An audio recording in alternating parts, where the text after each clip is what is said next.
Coming up today on Geekdomo, we check out level of detail, graphics engines, and a bunch of other stuff on our 3,000 subscriber special of Ramp Up. Here we go. Hello and welcome to Geekdomo. Alright everybody, we hit 3,000 subscribers today! Oh yeah, big internet hug for all of you. Okay, that's enough hugging. Alright, today we're going to continue on with our coverage of Star Citizen, the new super awesome mega wowie cool space sim for PC gamers only.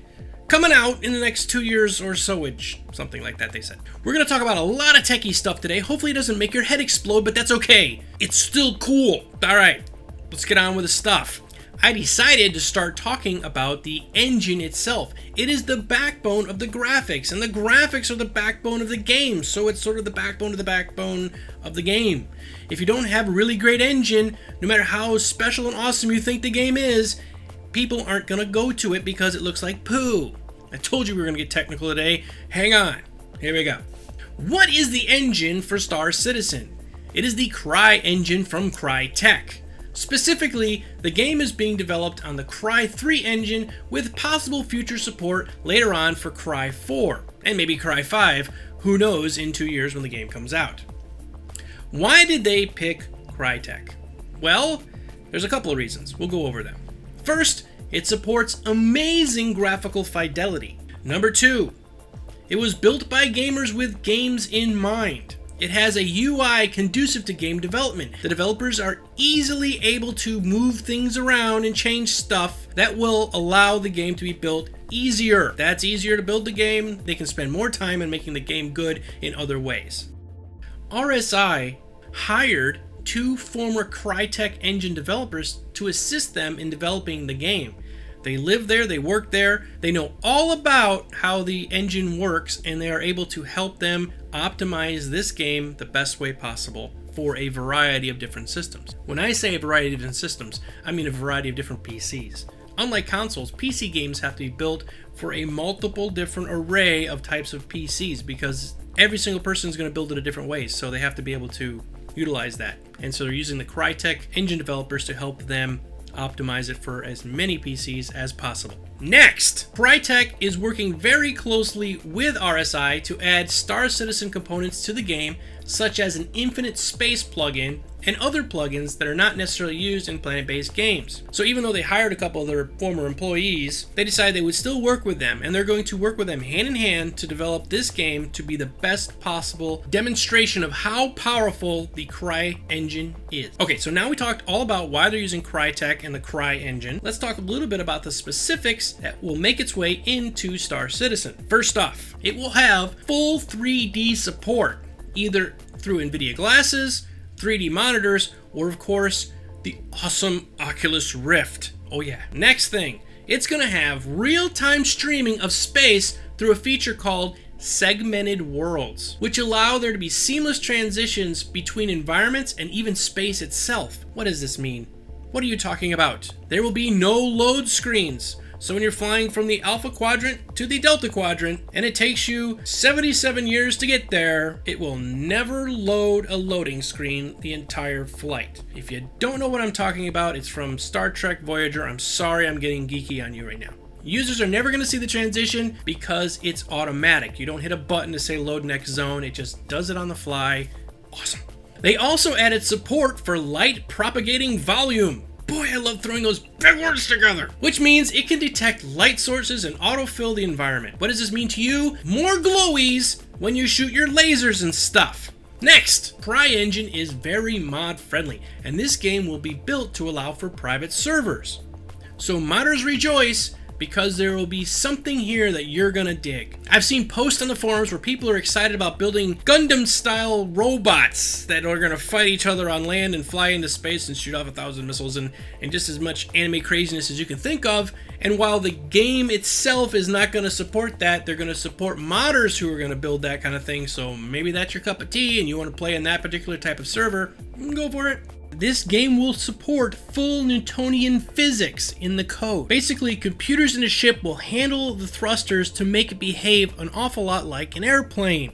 So while spaceflight is not necessarily like airplane flight, you'll be able to see, as in the video in the background shows, the thrusters are going to fire in different directions to support the physics involved behind the flight. Very cool stuff. On to the next thing. Next thing I want to discuss is the level of detail. I showed a little bit about it in the video before with the sticker. If you have not seen that video, I'm going to put a link right here, right now. You can click it and go watch that video too.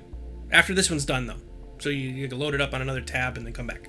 In the background, I'm showing you a clip from the Cry3 Engine support video, which shows exactly how level of detail works. You can watch it in the background while I explain it up front. I myself don't get out of the house too much, but say I did.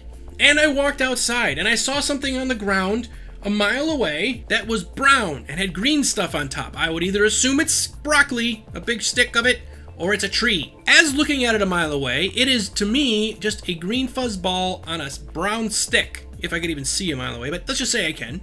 It's just a fuzz ball. And as I walked to it in a mile, which I'd probably use like a Segway or something, but as I got closer, I would notice that the bark on the tree would start to come into detail and the leaves themselves would start to come into detail. And as I'm getting closer and closer, wow, I can look at the bark up close and it's got bends and dents in it, and then the tree leaves, you can take one off and look at it and it bend it and flex it and look at it, it just moves in the wind. Amazing, right?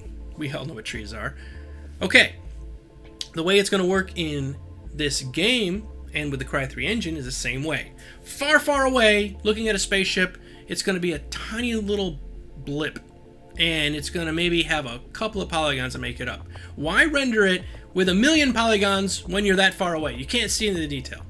And as you're going to get closer and closer to that ship, it's going to ramp up the polygon count. Say maybe 100, then it'll go to 1,000, 10,000, 20,000, 50,000, 100,000, 200,000, 1,000,000 polygons when you get right up on it. And you go right up and you land on it, you look at the surface, and you can see the texture on the plates of the ship. That is possible because of level of detail, and it happens seamlessly. As you get closer, the engine decides, okay, he can see this much of the polygons, and ramp it up as you get closer, just like in real life. Exciting, isn't it? Well, that's how level of detail works in Cry3. It's going to be the way how it works in Star Citizen. Okay, one more thing before we go. I said in the previous video that the minimum requirements were a 600 series or 6000 series ATI, or that you had to have a quad-core processor i5, i7. That's actually wrong. Did some research, some people called me out, somebody insulted my mother, and found out that at least right now, the bare minimum is a 460 GTX and a ATI 5000 series. As far as the processor goes, you know, anything around i5 would probably be good enough. But that's not going to give you the great details you're probably looking for. Realize this is about 2 years out. I seriously doubt a 460 is going to cut it when this game comes out for release. Right now, sure, it probably is okay to walk around the hangar and look at stuff. But in 2 years, don't hold your breath that you're going to sneak by with a quality of video card like that. Okay, I guess that about wraps it up for my talk about the Cry engine. I hope you learned a little bit today and are excited more about the potential for Star Citizen. It's going to be great.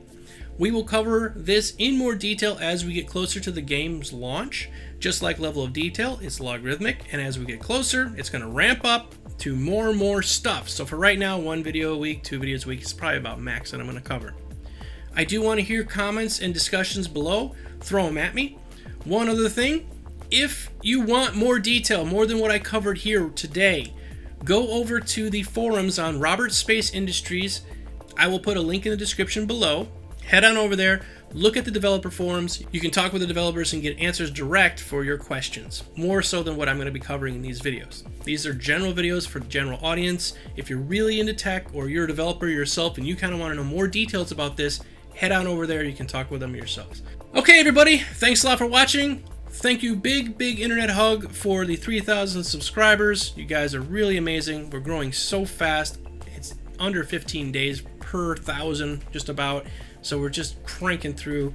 I'm really enjoying interacting with a lot of you people. And, you know, the people talking about my mother and everything, just go away. Thanks a lot, everybody. This is Geekdomo. Until next time, saying, see ya. There should be plenty out here with the SWAT boys.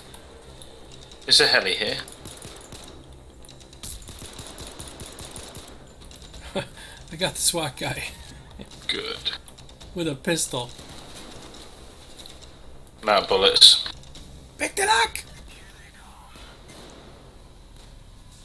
Freya, you cannot be shopping right now. Can you get the cash out of there? I can't get it. I'll try. I know why, because I have a bag already. That's why. Help, help, help. There we go. You got it? Help! Yeah, what's we'll this just red- have 2 bags. What's this yellow bag here? Can I pick it up? Loads of swamp You know coming you already have upstairs. a bag on your back. Oh, I can get it. Grab the bag. Right, let's get this helicopter as soon as it's here. Yeah. Now I know where the pad is. Okay, Go, well, go, Okay, go. let's get to the pad. Get to the chopper. Quick. Come on, horse. Oh, we did yes. it! We did yes. it! More gobble! More gobble!